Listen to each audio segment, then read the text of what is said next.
সকলোকে নমস্কাৰ জনাই আজিৰ ভিডিঅ'টো আৰম্ভ কৰিছোঁ। আজিৰ ভিডিঅ'ত ABDM পৰ্টেলত HPR ID অৰ্থাৎ health care professional registration ID কেনেকৈ ক্ৰিয়েট কৰে সেই বিষয়ে আলোচনা কৰিম। ইণ্ডিয়াৰ ডিজিটেল হেল্থ ইক'চিষ্টেমত কাম কৰিবলৈ হ'লে হেল্থ ডিপাৰ্টমেণ্টৰ সকলো এমপ্লয়ীৰ কাৰণে হেল্থ কেয়াৰ প্ৰফেশ্যনেল ID লাগিব। এই ডিজিটেল হেল্থ ইক'চিষ্টেমত ডিজিটেল ছাৰ্ভিচ প্ৰভাইড কৰিবলৈ হ'লে ডক্টৰছৰ পৰা আদি কৰি ANMলৈকে এই হেল্থ কেয়াৰ প্ৰফেশ্যনেল IDৰ প্ৰয়োজন হ'ব। গতিকে আয়ুষ্মান ভাৰত ডিজিটেল পৰ্টেল নতুনকৈ যিটো ইণ্ট্ৰডিউচ হৈছে ইউইন পৰ্টেল, এনেকুৱা পৰ্টেলত as a health care professional হিচাপে বা ফেচিলিটি মেনেজাৰ হিচাপে কাম কৰিবলৈ হ'লে এই HPR IDৰ প্ৰয়োজন হ'ব। গতিকে এই ভিডিঅ'ৰ জৰিয়তে আপোনালোকে নিজৰ হেল্থ কেয়াৰ প্ৰফেশ্যনেল ID বনাব পাৰিব বুলি আশা ৰাখিছোঁ। গতিকে এইটো হৈছে আয়ুষ্মান ভাৰত ডিজিটেল মিছনৰ যিটো পৰ্টেল আছে হোম পেজ। ইয়াতে আপোনালোকে গৈ চাব পাৰিব হেল্থ কেয়াৰ প্ৰফেশ্যনেল ID বনোৱাৰ পিছত বেনিফিট কি পাব। ইয়াতে বেনিফিটবিলাক দিয়া আছে, বুজিছেনে? গো পেপাৰলেছ, আপোনাৰ digital health care records, digitally health care records ৰাখিব পাৰিব।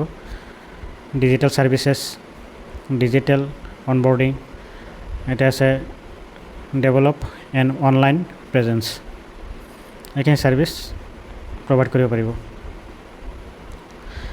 গতিকে এই প্ৰফেশ্যনেল ID বনাবলৈ হ'লে আমাৰ কিছুমান ৰেকৰ্ডছ লাগিব। প্ৰথমতে লাগিব আধাৰ কাৰ্ড, আৰু 2 নম্বৰতে আধাৰ কাৰ্ডৰ লগত থকা মোবাইল নম্বৰটো, লিংক হৈ থকা মোবাইল নম্বৰটো লাগিব। যেতিয়া আপুনি আধাৰ নম্বৰটো এণ্ট্ৰি কৰিব তেতিয়া লগে লগে মোবাইল নম্বৰ যিটো নম্বৰ লিংক আছে সেই নম্বৰত OTP এটা আহিব। গতিকে আধাৰৰ লগত সেই মোবাইল নম্বৰটো লিংক থকা কম্পালচৰি হয়। আৰু নেক্সট এটা আপোনাৰ ইমেইল ID লাগিব। গতিকে এই তিনিওটা ৰেকৰ্ডছৰ জৰিয়তে এই ID বনাব পাৰিব।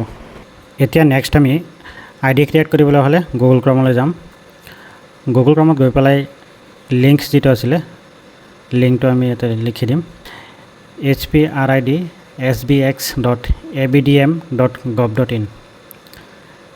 এইটো টাইপ কৰি গুগলত চাৰ্চ কৰি দিলে আহি যাব পেজটো, নতুবা মই লিংকটো ডেছক্ৰিপশ্যনত দি দিম। লিংকটোত চাৰ্চ কৰি দিব, চাৰ্চ কৰাৰ পিছত এইটো পেজ আহি যাব। এটা হৈছে create your health professional ID। ইয়াতে দুটা অপশ্যন আছে। প্ৰথমটো আছে I am health care professional, আৰু এটা আছে I am an administrator or facility manager.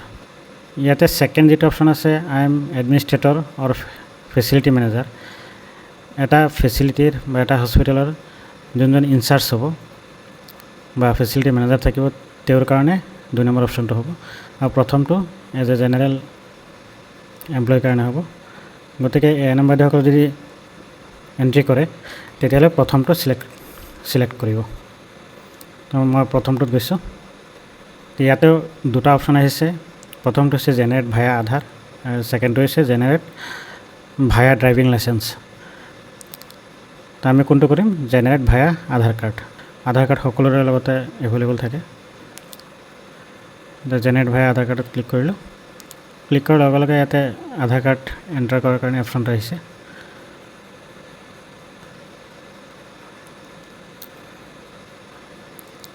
Aadhaar card দিয়াৰ লগে লগে ইয়াতে কি বিচাৰিব? ইয়াতে আছে আই এগ্ৰিত ক্লিক কৰি দিব। ক্লিক কৰাৰ পিছত ইয়াতে কেপচাৰ এটা আছে, চাইছে এইটো, এই কেপচাৰটো ফিল কৰি দিব। 17 - 1 কি হ'ব? 16 হ'ব। 16 দিয়াৰ পিছত ছাবমিট কৰি দিব। ছাবমিট দিয়াৰ লগে লগে এটা OTP আহিব। OTPটো ফিল কৰি দিব।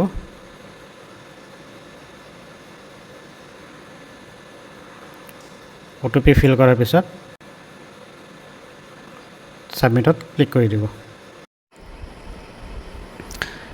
নেক্সট যিটো আধাৰ আছিলে, আধাৰ OTP দিলোঁ। OTP দিয়াৰ পিছত কি আহিলে? ইয়াতে will send one time password on this number, mobile নম্বৰটো আকৌ বিচাৰিছে। নাম্বাৰ দিয়াৰ পিছত ছাবমিট কৰিব। ছাবমিট কৰাৰ পিছত আমাৰ ডিটেইলছ এনেকৈ আহি যাব।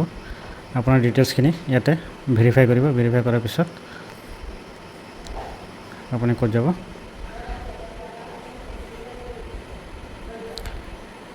ইয়াতে লিখা আছে health care professional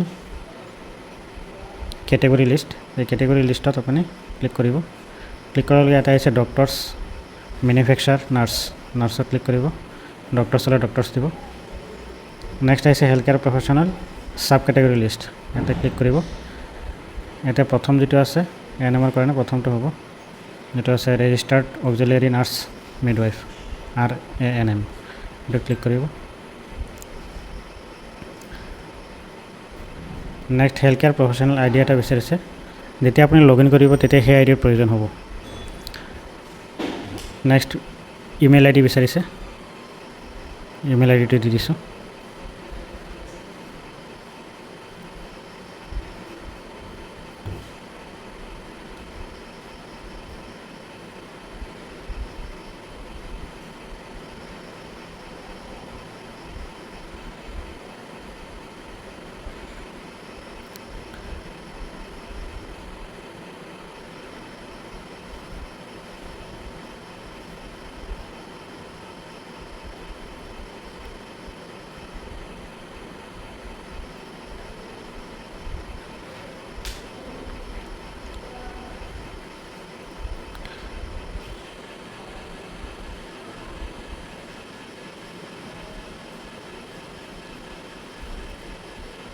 next password এটা দিব দিছে, পাছৱৰ্ড এটা দি দিব।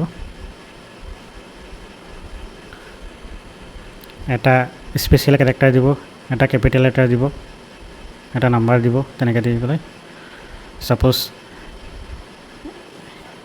ABCD@123 তেনেকৈ দিব। এটো কেপিটেল দিব, তেনেকৈ দিব। নেক্সট কি কৰিব, ছাবমিট কৰি দিব। ছাবমিট কৰাৰ লগে লগে